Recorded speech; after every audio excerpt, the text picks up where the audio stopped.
there's this misconception now that if you have any kind of body dysmorphia, you're trans. And that's not true.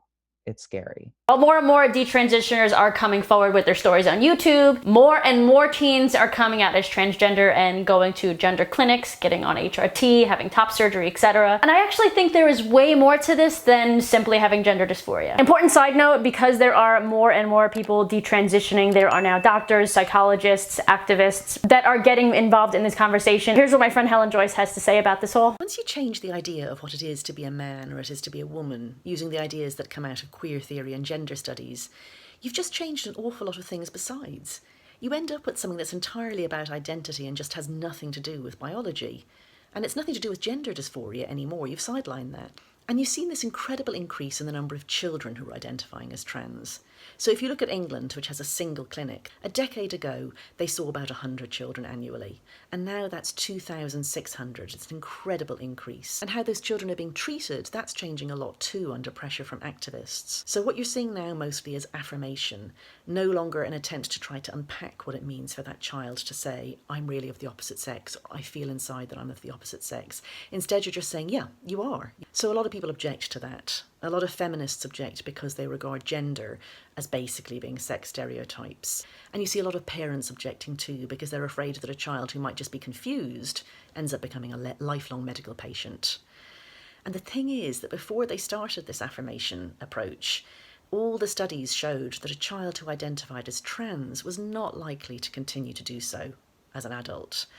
And in fact, a lot of them were just gay. Another factor propelling gender ideology spread is the search for profit, and nobody's talking about this. How much money is meant to be made from people transitioning? Helping dysphoric children to become comfortable in their bodies makes nobody money. Turning them into lifelong patients has become big business. Inverting the skin of a penis to make a neo-vagina costs $10,000 to $30,000. Holy shit. Actually, that's not so bad. Constructing a neo-phallus, a fake penis, a neo-penis, anywhere from $20,000 to $150,000. Facial feminization surgery costs around $100,000. Like, Jesus Christ. Over the past 15 years, the number of people seeking gender reassignment surgery has increased 20 times over in Finland, so a 4,000% rise. In 2009 and 2010, a total of 40 girls were referred to doctors for gender treatment, but by 2017 and 2018, that number had soared to 1,806. Referrals for boys have risen from 57 to 713. Ridiculous increase. Like, what? This is a lot. The reason I personally want to get involved in this conversation more is because most of the detransitioners are also female and most of them are lesbians. And that is the perfect way to segue into meeting our guest. I want to tell you quickly what this video is not. It's not a video to be used against actual trans people that do have gender dysphoria. Do not take this as an opportunity to hate on this woman because she made a mistake or anyone else who is detransitioning at the moment. And it is not saying that someone that detransitions is not trans. I'm Lee.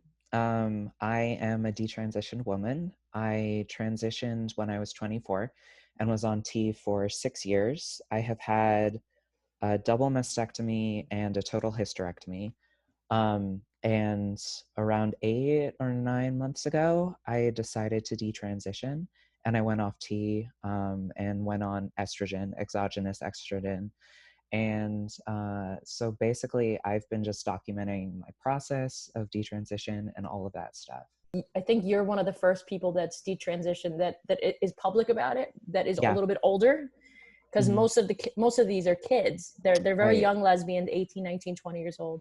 One of the people I follow on Twitter said is that like a lot of the detransitioners are lesbians, whereas a lot of the young FTMs are bisexual or exclusively attracted to males, which is so interesting. Like, I wonder what it is about the whole issue with internalized homophobia or the way women are treated in society when they're gender nonconforming that sort of steers young lesbians into the trans identity. And I don't know. It's fascinating to me and also kind of heartbreaking. But I came out as a lesbian first, and I came out young. I was probably around 11 or 12 when I told my parents, and they were not really very happy about it. My father was just like, as long as you're not one of those lesbians. Which is what you kind of look like.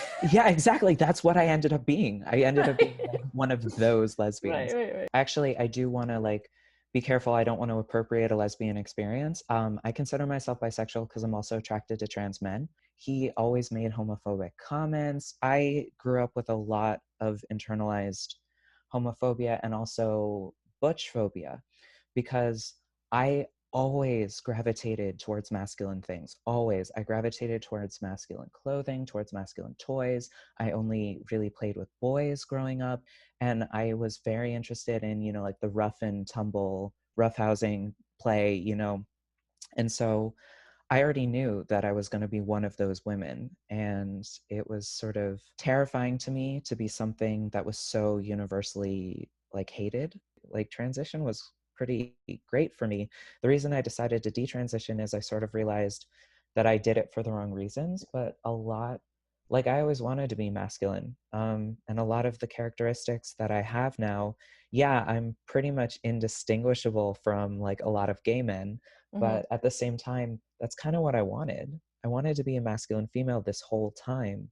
Yeah, I think there's a lot of women out there right now that are definitely lesbians that just Yeah, simply want to present more masculine, but there's a very big difference between being more masculine or presenting masculine and being male or wanting to be male. exactly. So I really like the aesthetic of looking like a young guy.